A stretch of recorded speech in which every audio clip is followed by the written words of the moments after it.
यशोमती मैया के नंद लाला। मैया को सब पता है, इतनी जल्दी तेरा पेट भर ही ना सकता।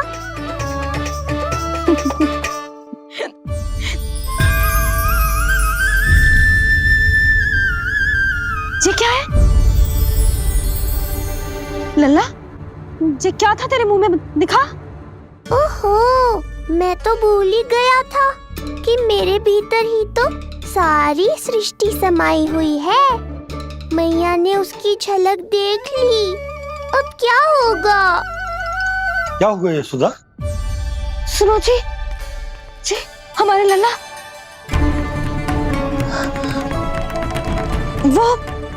वो इसके मुंह में। क्या? भूल जाओ ना मैया, कुछ नहीं था मेरे मुंह में। लल्ला मुंह खोल के बाबा को दिखा। अरे क्या देख रही है उसके मुंह में? अवश्य ही मेरा दृष्टि भ्रम होगा, किंतु ऐसा भ्रम। अरे बताओ ना यशोदा, या फिर मुहूर्त शीघ्र ना बताने की बात का प्रतिशोध ले रही हो तुम? ना ऐसी बात ना है। तो फिर बताओ ना क्या बात है? हा? मैंने लल्ला के मुंह में कुछ देखो। क्या देखो? अब फंस गया मैं। मैया बाबा को सब कुछ बता देंगी और राय का पहाड़ बन जाएगा। फिर कैसे संभालूंगा इन दोनों को? ऐसे लगो जैसे जैसे पूरा का पूरा ब्रह्मांड। ब्रह्मांड लल्ला के मुंह में। अच्छा, तुम मेरा मुंह देखो।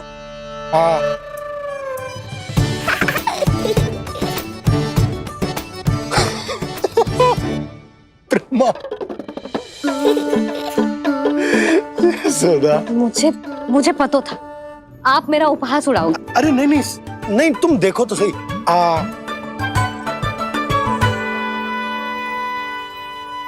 ब्रह्मांड ना सही, गोकुल तो दिखना चाहिए। अरे गोकुल को राजा हूं मैं, है कि ना? है? देखो, अरे देखो। धन्यवाद बाबा, आपने इस बात को गंभीरता से नहीं लिया, इसलिए अब मैया भी नहीं लेंगी। आज तो बचा लिया आपने। आज के बाद ना आपको कुछ बताऊंगी ही ना। आप जाओ, नामकरण उत्सव की तैयारी करो। और हाँ, इस बार भी उत्सव छोटा ही करना है, जे तो मत ही बोलना आप। हाँ। अब इसे कैसे समझाऊं कि हम कोई भी उत्सव बड़ा ना कर सकते? व्यर्थ ही कंस की दृष्टि पड़ जाएगी हम पर।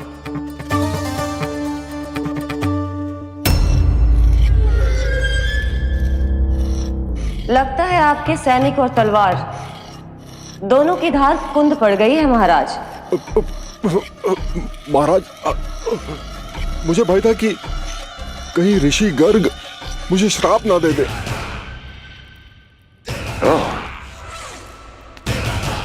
तो श्राप से भयभीत हो गए दुर्जन, किंतु कंस तो कोई श्राप नहीं देता, सीधा मृत्यु देता है। ऐसा न करे महाराज, दया करे, दया निदान। यदि मैं उनकी इच्छा के विरुद्ध भीतर जाने की कोशिश करता तो जितनी सूचना मुझे मिली है उतनी भी नहीं ला पाता। तब आपको कैसे पता चलता महाराज कि आपकी बहन और बहनोई मात्र अपनी मृत संतानों के श्राद्ध के लिए वहां नहीं गए थे?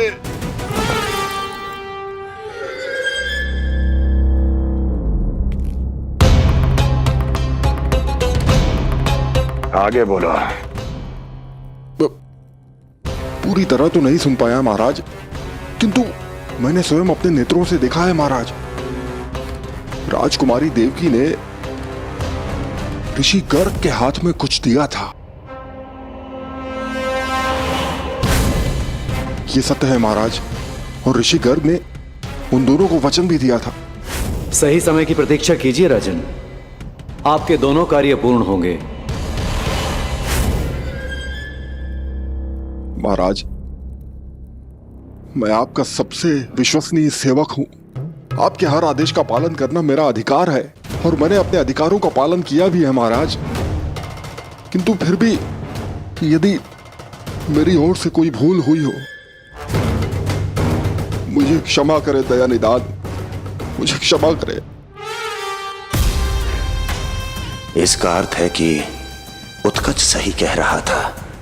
वो दोनों अवश्य ही कोई ना कोई षड्यंत्र रच रहे हैं मेरे विरुद्ध।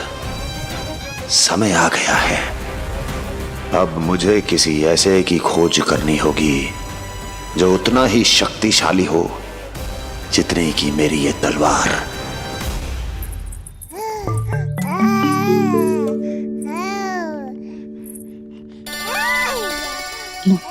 आप ही से पुकारने लगो जी, अभी तो आई हो रसोई में।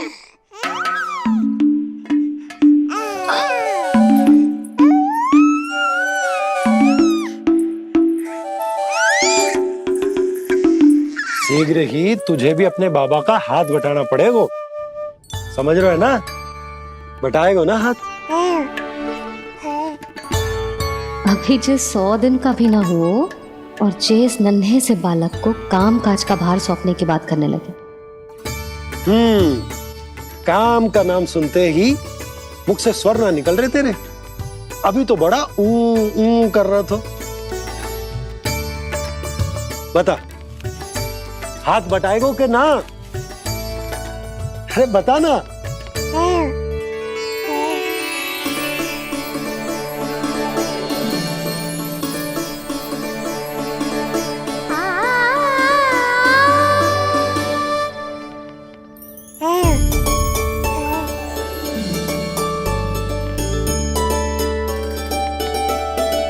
कल तू पूरा 100 दिन को हो जाएगा लल्ला। पंडित जी आएंगे, तुझे नया नाम मिलेगा।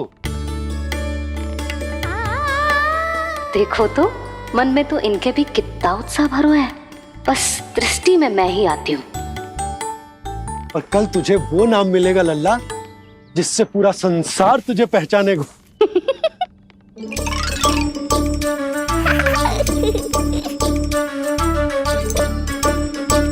अब लल्ला, कितना कार्य शेष है और तूने मुझे बातों में लगा लियो। मुझे क्यों फंसा रहे हो बाबा? छुपाने की कोई आवश्यकता ना है। जितनी उत्साहित मैं हूँ उतने ही उत्साहित आप भी हो इसके नामकरण को लेके, पता है मुझे। लल्ला के नामकरण पे उसके बाबा उत्साहित ना होंगे? बिल्कुल होंगे, इसीलिए तो कह रही हूँ अपना उत्साह बांटो अपने लल्ला के साथ। मैं अभी आई।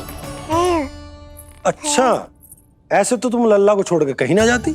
अभी कहाँ चली? रोहिणी जिज्जी के पास, और कहाँ? लल्ला और उसके दाऊ के नामकरण की तैयारी करनी है कि ना?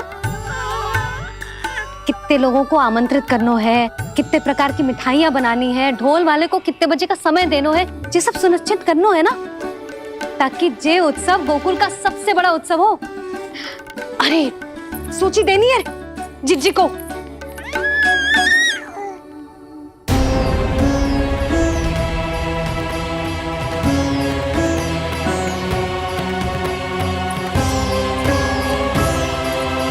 सबकी कोई आवश्यकता ना है। आवश्यकता ना है मतलब? कहना क्या चाहते हो आप? मैं ये कहना चाहता हूं कि यशोदा, सत्य तो ये है कि हमें दुख में ना अत्यधिक दुखी होना चाहिए और ना सुख में अत्यधिक उत्साहित। प्रसन्नता कितनी भी क्यों ना, हमें उत्सव संयम से ही मनाना चाहिए। इतने वर्ष संयम ही तो रखा था ना नंद जी। ये समय संयम का ना आनंद से बावले हो जाने का है। यशोदा, हम आयोजन छोटा ही करेंगे। मैं कुछ सोच समझ कर ही तो कह रहा हूं। पर क्यों? मुझे भी तो समझाओ। हर बात समझाने की ना होती है यशोदा। अच्छा, पति पत्नी में भेद हो तो है? ठीक, मैं कोई भेद ना रखूं। जो भी अब तक मैंने तुम्हें ना बताया है वो सब बताऊं। ओहो, क्या कर रहे हो बाबा? कंस के बारे में कुछ बता मत देना मैया को। वो मंगला है ना, उसने आज शाम को ही बछड़ा दियो और भाद्रपद का मास लगभग बीतने को ही है, तो धीरे धीरे शरद ऋतु आ जाएगी, दूध की हानि भी कम हो जाएगी। हाँ? और वो सरजू है ना, उसको बैद जी ने पूरे पखवाड़े का विश्राम के लिए कहा है। क्यों? क्योंकि वो ठाट से गिर गए थे और गिरते समय उसे भीतरी चोट लग गई थी। अरे और... बस बस बस, ये सब मुझे क्यों बता रहे हो? इसका नामकरण से क्या संबंध?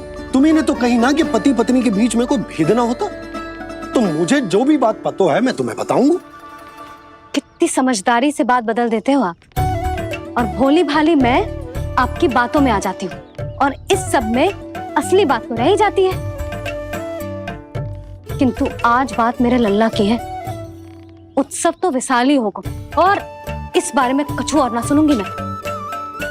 आप लल्ला का ध्यान रखो, मैं जा रही हूँ रोहिणी जीजी के पास। यशोदा,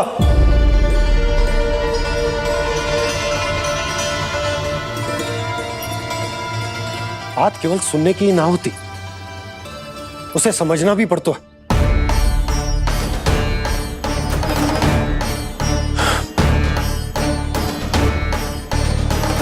विश्वास है ना मुझ पर?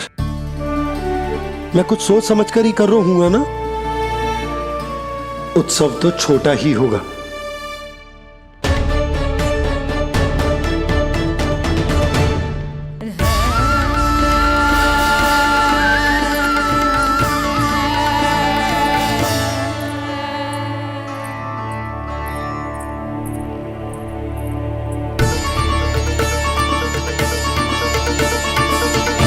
क्षमा करना लल्ला, तेरी मैया को डांटना पड़ गया। आपको मेरी सुरक्षा की चिंता है बाबा, समझता हूँ मैं, इसलिए आपने ये निर्णय लिया है। समझ में नहीं आता, कब कौन सा निर्णय क्यों लेते हैं आप? यदि कंस को समझना इतना आसान होता तो कंस नहीं होता। ये नया सिंहासन उसके लिए है जो मेरा विश्वास पात्र बनेगा। मेरे दाहिने हाथ की तरह मेरे मन के सबसे निकट होगा वो। मंत्री परिषद में विशेष स्थान की प्राप्ति होगी। मेरे बाद पूरे राज्य के लिए उसी का वचन होगा। शासन। किंतु ये अधिकार केवल उसे प्राप्त होगा जो मेरी परीक्षा में उत्तीर्ण होगा। मेरा सबसे महत्वपूर्ण कार्य करेगा वो। इसलिए जाओ, कह दो सभी बाहुबलियों को, महाबलियों को, दैत्यों को, दानवों को, प्रेतों को, पिशाचों को, सभी को यह सूचना दे दो ना ना ना ना, सूचना नहीं, चुनौती दो कि यदि साहस है तो आए, मेरी परीक्षा में उत्तीर्ण हो और इस सिंहासन पर बैठने का अधिकार प्राप्त कर ले। जाओ। और हां,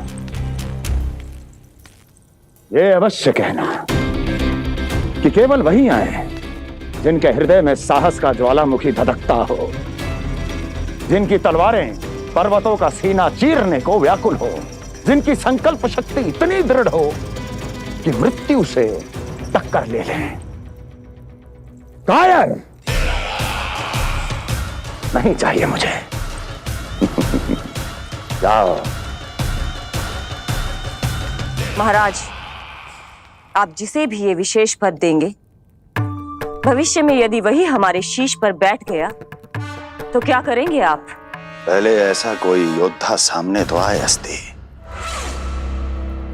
जो उस विष्णु के अवतार का संहार कर सके।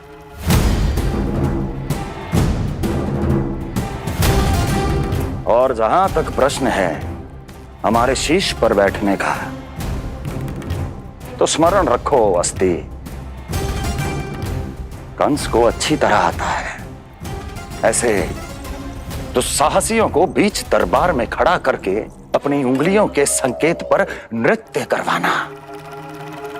ता दीर्घ ता। और अपना कार्य सिद्ध होने के बाद उनके तन से उनके शीश को उतारना कंस को भली भांति आता है।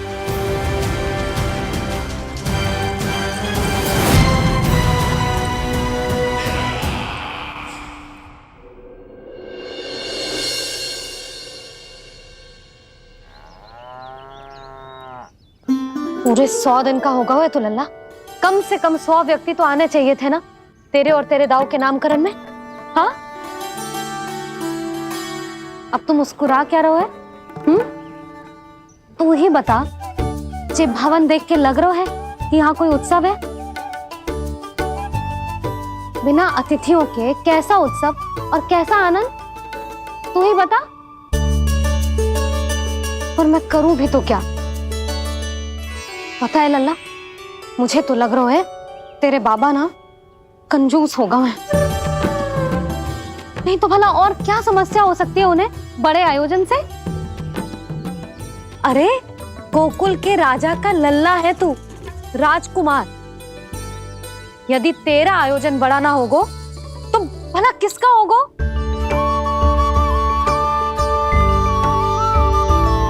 मेरी ही भूल है, मैं भोली हूं इसीलिए व्यर्थ में तेरे बाबा की बातों में आ गई। मैं भोली हूं ना, व्यर्थ में उनका कहा मान गई। किंतु अब ना मैं कोई मांग रखूंगी, ना मैं उनसे बात करूंगी। और कहे देती हूँ लल्ला, सावधान जो इस बार तू बीच में आया तो। हाँ नहीं तो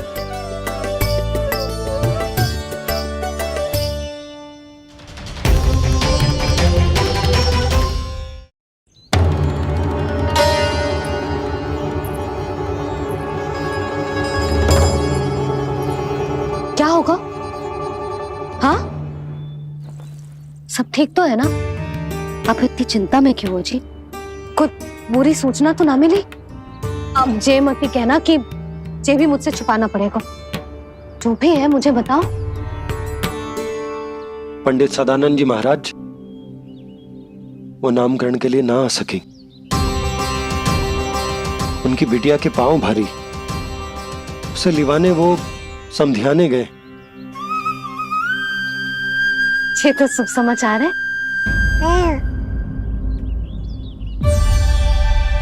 किंतु मेरे लल्ला का नामकरण अब वो सही मुहूर्त पे कैसे होगा? वही तो समझ ना आ रहा। ऐसे मन छोटा करने की आवश्यकता नहीं है मैया बाबा। आप दोनों तो स्वागत की तैयारी करो, आ रहे हैं वो।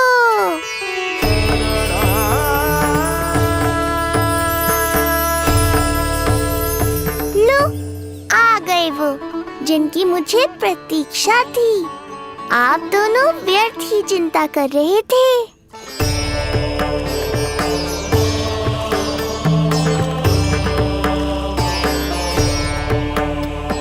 अब कौन करेगा मेरे लल्ला का नामकरण? ऋषि गर्ग, नंदराज, रानी भाभी, महान ऋषि गर्ग हमारे गांव में पधारे हैं।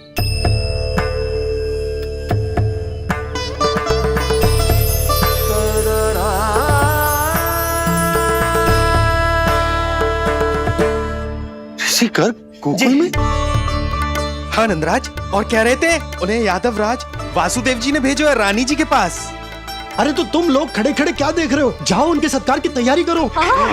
जी यशोदा, उनके स्वागत की तैयारी करो। सुनो जी, वो तो यादवों के कुलगुरु है ना, रोहिणी जीजी के यहाँ आए हैं, हमारे यहाँ आएंगे।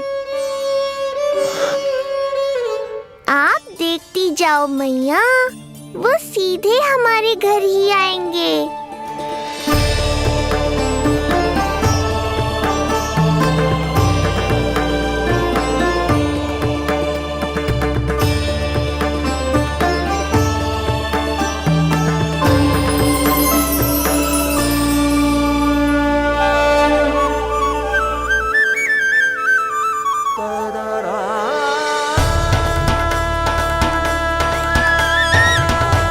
ये क्या हो रहा है मुझे? मैं उस भवन की ओर क्यों बढ़ा जा रहा हूँ? क्योंकि आपके यहाँ आने से ही मेरी मैया बाबा की चिंता समाप्त होगी ऋषिवर। ये बात तो मैं न जानता, परंतु मुझे जाकर उनको स्वागत करना चाहिए।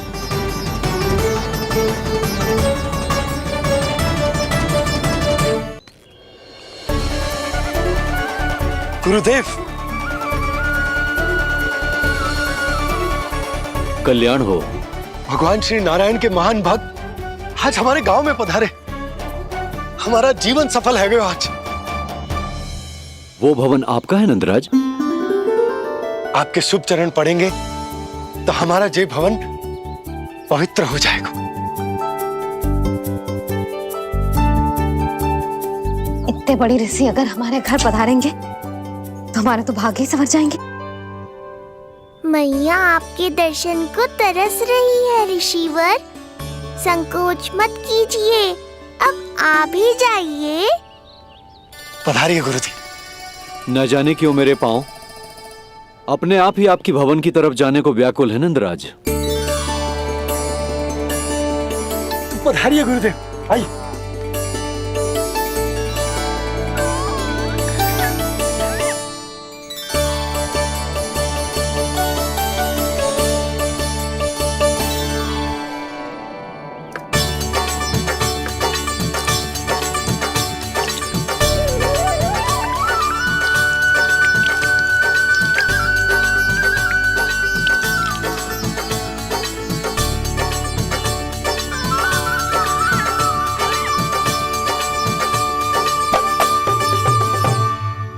कल्याण हो। पधारिए।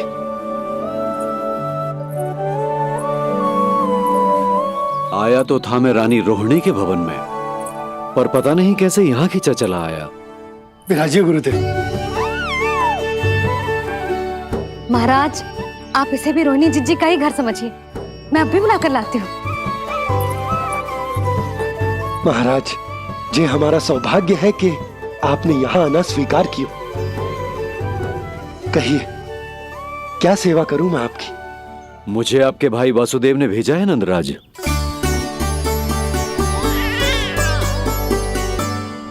प्रणाम गुरुदेव। स्वामी जी ने आपसे इतनी दूर आने का आग्रह किया है। अवश्य ही कोई बड़ा कारण होगा। कारण तो है। आपके पुत्र का नामकरण करने आया हूं मैं यहाँ।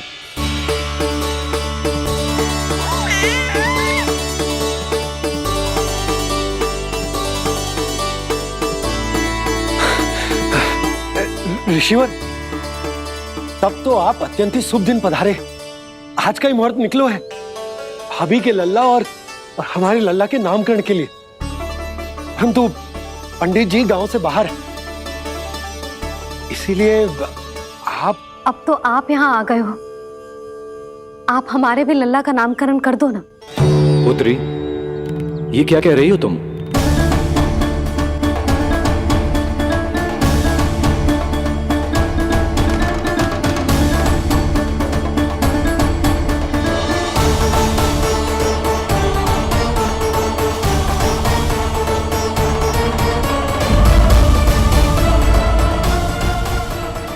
सोमती मैया के नंद लाला। आप हमारे भी लल्ला का नामकरण कर दो ना। पुत्री, ये क्या कह रही हो तुम? विनती कर रही हूँ, और मेरी जे आग्रह अस्वीकार मत ही करो। आप दोनों भाइयों का नामकरण एक साथ हो जाएगा।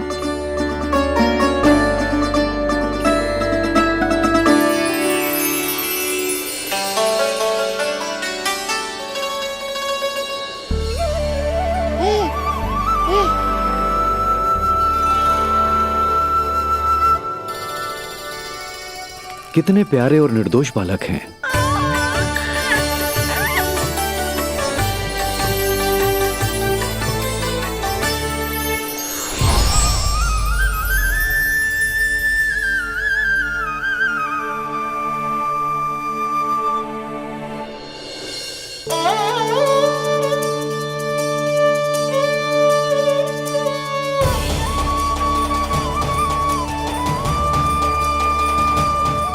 इन दोनों को देखकर गुरुदेव की आंखों में आंसू क्यों आ गए?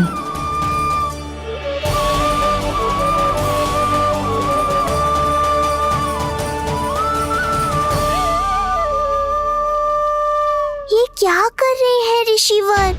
संभालिए अपने आप को, नहीं तो मेरा रहस्य खुल जाएगा आज। अरे ऋषिवर, हाथ मत जोड़िए। इससे पहले कि गड़बड़ हो जाए, अपनी नमस्कार मुद्रा को आशीर्वाद मुद्रा में बदल दीजिए।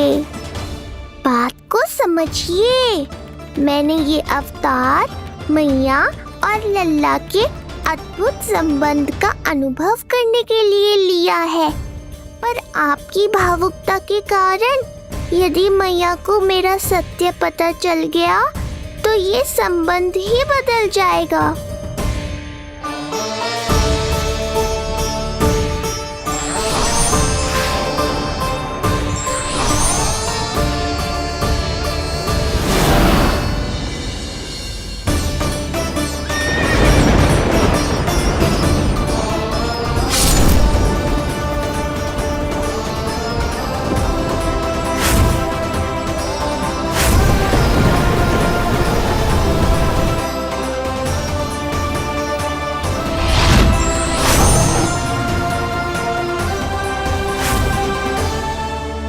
अब आप सब कुछ जान चुके हैं ऋषिवर, इसलिए अब मेरे सामने हाथ जोड़कर मेरे सत्य को उजागर मत कीजिए।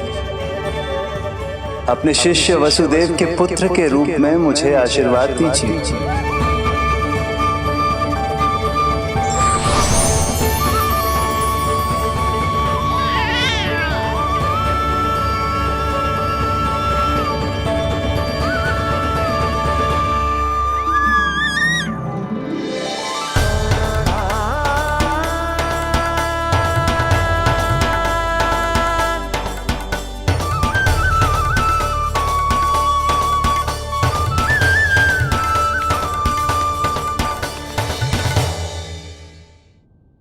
ऋषिवर, आप मौन क्यों हैं?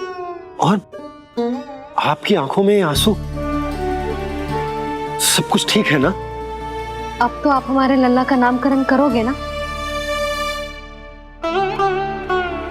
इन दोनों का नामकरण करना मेरा सौभाग्य होगा पुत्री।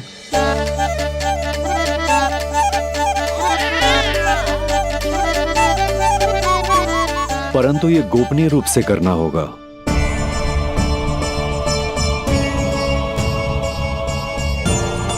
अवश्य ही स्वामी का आग्रह होगा,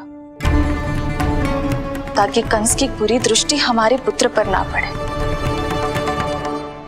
ये तो बहुत महान ऋषि हैं, इन्हें कंस के अत्याचारों के बारे में अवश्य पता होगा। अपनी संतान का नामकरण संस्कार करना एक मां के लिए उत्सव से कम नहीं होता है, पर यह छुपकर करना होगा। आप दोनों को स्वीकार तो है ना? जैसी आपकी आज्ञा गुरुदेव। स्वीकार है गुरुदेव। तो फिर कहाँ करना है हमें नामकरण का प्रबंध? गुरुदेव, मंदिर सही रहेगा? उससे पवित्र स्थान तो हो ही नहीं सकता है। ऋषिवर, आप तनिक विश्राम कीजिए, हम लोग प्रबंध करते हैं। मैं कुछ समय इन बालकों के साथ व्यतीत करना चाहूंगा। ये तो इनका सौभाग्य होगा। हमें आज्ञा दीजिए।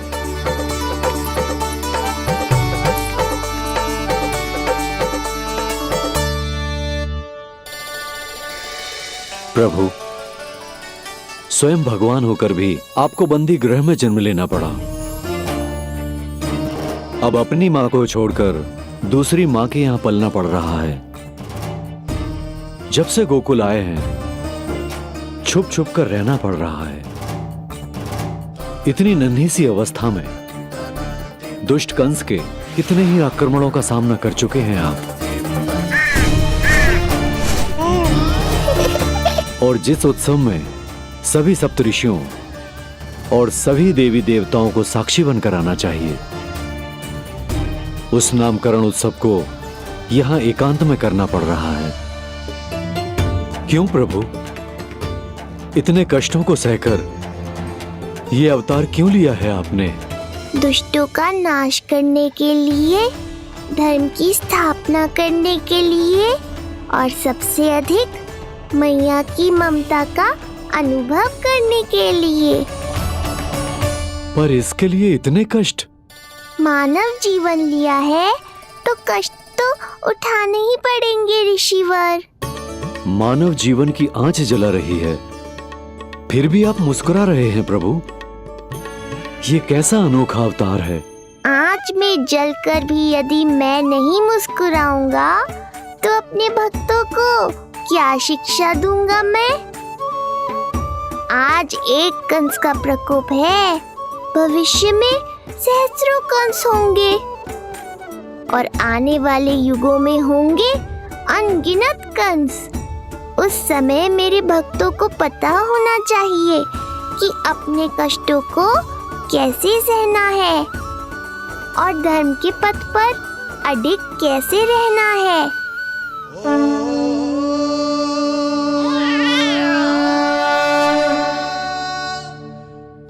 आप धन्य हैं प्रभु। देखा अस्ति, जब सिंह दहाड़ता है तो वन के सभी जीव जंतु इकट्ठे हो ही जाते हैं। वो सब जो मेरा विश्वास पात्र होने का अधिकार और ये सिंहासन पाना चाहते हैं, सामने आए। बुद्धि के बिना बल अपंग होता है महाराज, और मेरे पास बुद्धि और बल दोनों हैं। आप केवल आदेश दीजिए किसका संहार करना है।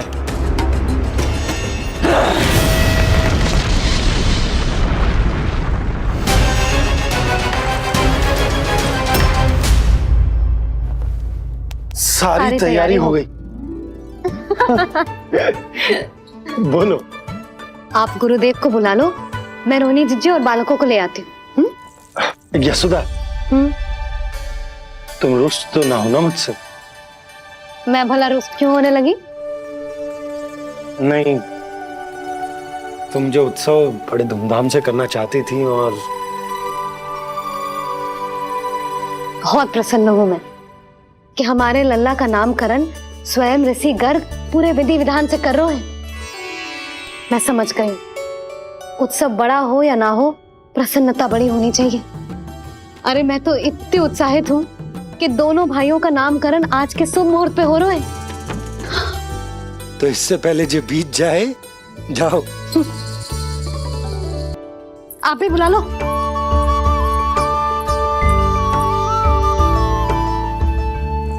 यहाँ सब के सब एक से बढ़कर एक है, तो फिर अपने कार्य के लिए किसका चुनाव सबसे पहले करूं? मेरा सामर्थ्य तो आपने अभी तक देखा ही नहीं महाराज। चुटकी बजाकर शत्रुओं का विनाश कर सकता हूं मैं।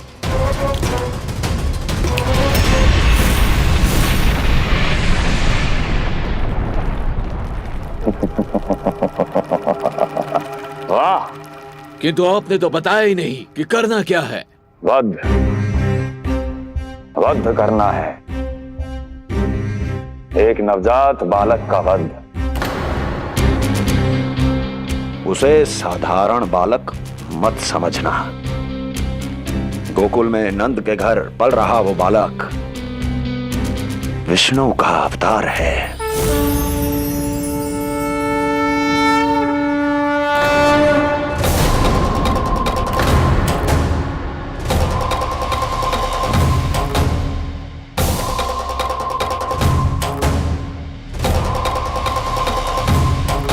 क्या हुआ? इतना सन्नाटा क्यों छा गया? क्षमा कीजिए महाराज, पर मैं नन्हे बालकों के साथ हिंसा नहीं करता। विष्णु अवतार बड़ा छलिया है महाराज, मैं उसका मुख भी नहीं देखना चाहता।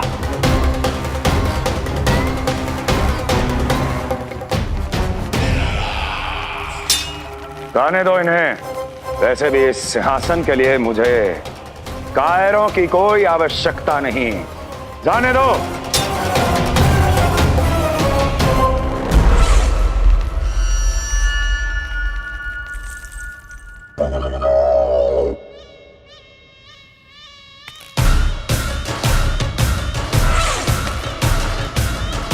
दुर्जन, क्या कहा था मैंने कहा था केवल वही आए जिनके हृदय में साहस का ज्वालामुखी धधकता हो, जिनकी तलवारें पर्वतों का सीना चीरने के लिए व्याकुल हो, जिनकी संकल्प शक्ति इतनी दृढ़ हो कि वो मृत्यु से टक्कर ले जाए। वही होगा इस सिंहासन का असली अधिकारी। महाराज,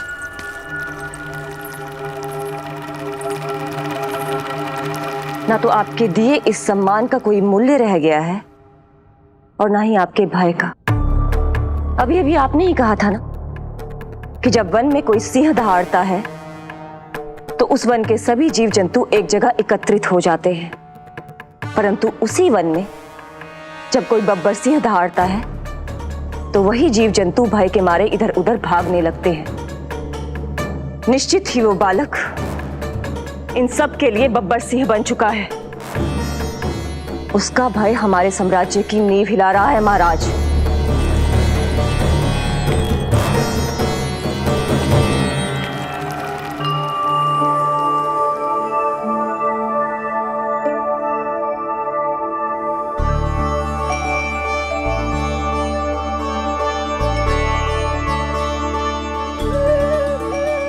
हे नारायण, मेरा मार्गदर्शन कीजिए।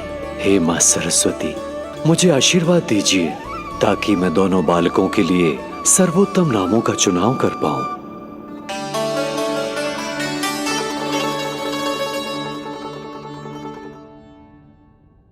आपके पुत्र को बड़े भाई के कर्तव्य का निर्वाह करना है और इस दायित्व को प्रभु श्री राम से अच्छा किसने निभाया है? जैसा अटूट संबंध उनका अपने भाइयों के साथ था, मैं श्री नारायण से प्रार्थना करता हूं कि वैसा ही प्रेमपूर्ण संबंध इसका भी अपने छोटे भाई के साथ हो।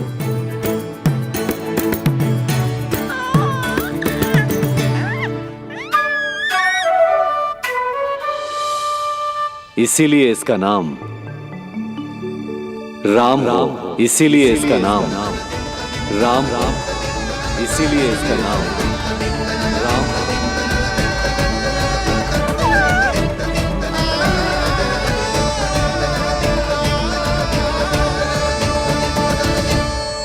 बड़े भाई में आदर्श, न्याय, संकल्प बल के साथ साथ शारीरिक बल भी होना चाहिए।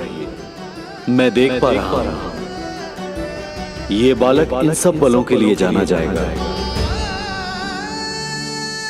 इसलिए जो नाम इसके व्यक्तित्व के लिए सबसे उचित है वो है बलराम, बलराम, बलराम।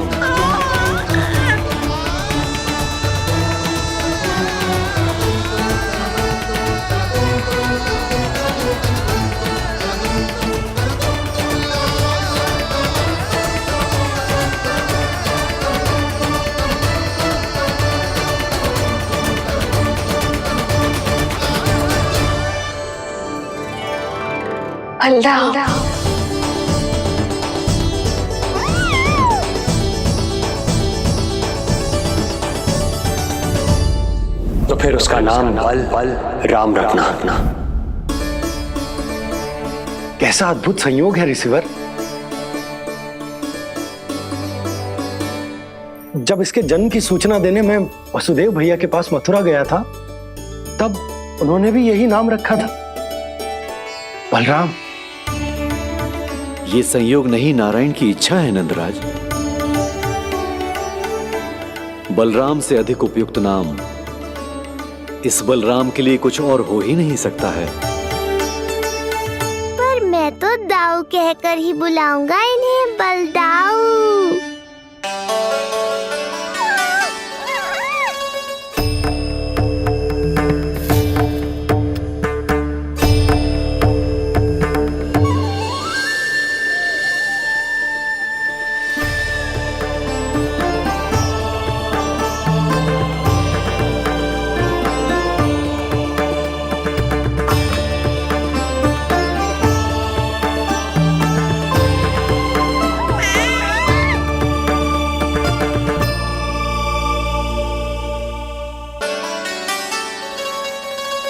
सुना पुत्र, आज से तुम्हारा नाम होगा बलराम। बलराम बलराम।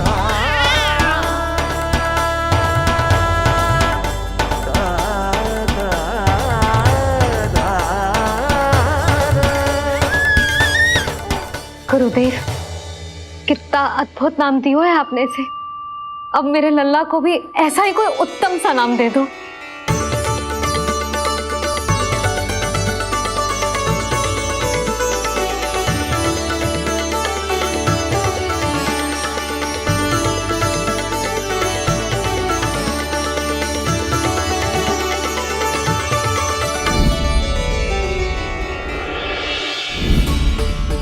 ये कठिन दायित्व आपने ही मुझे सौंपा है प्रभु, इसे निभाने की क्षमता भी आप ही दीजिए।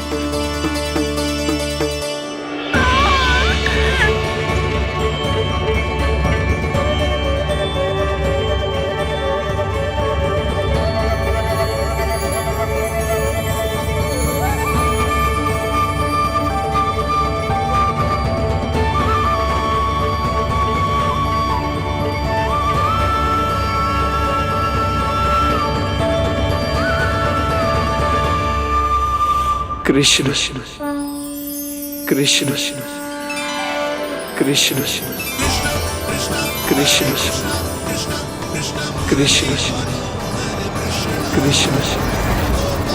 कृष्ण कृष्ण।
कृष्ण कोई साधारण शब्द नहीं है, ये अनेक विशेषताओं से भरा हुआ है।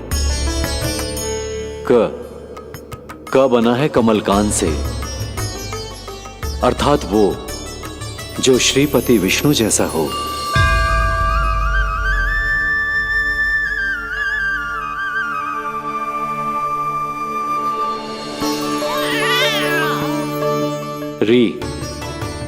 री की उत्पत्ति हुई है श्री राम से, अर्थात वो जो सबके हृदय में बस जाए।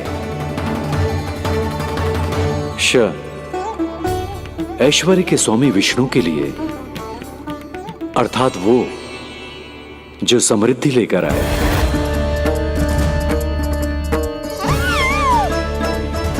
और ना है नरसिंह के लिए, अर्थात वो जो रक्षा करे।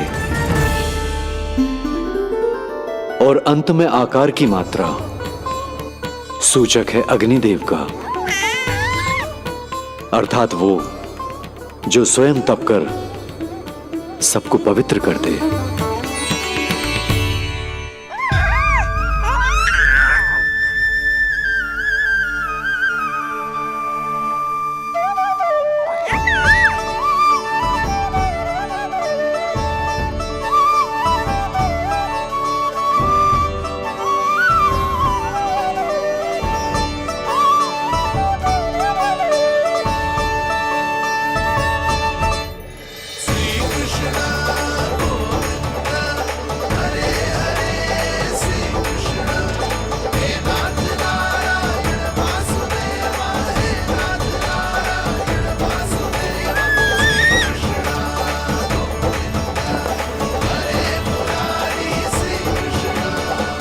आज से तुम्हें सारा संसार जिस नाम से पहचानेगा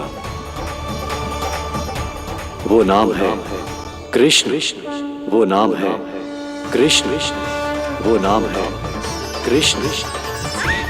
वो नाम है कृष्ण। कृष्ण कृष्ण कृष्ण कृष्ण कृष्ण कृष्ण कृष्ण कृष्ण कृष्ण कृष्ण कृष्ण कृष्ण कृष्ण।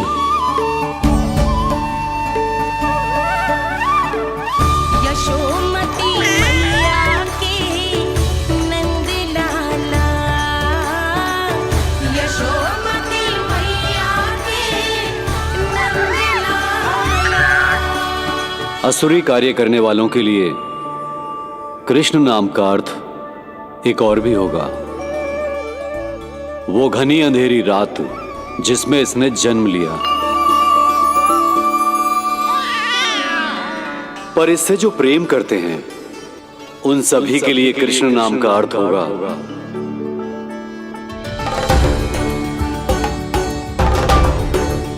अतुलनीय सुंदरता और अथाह प्रेम।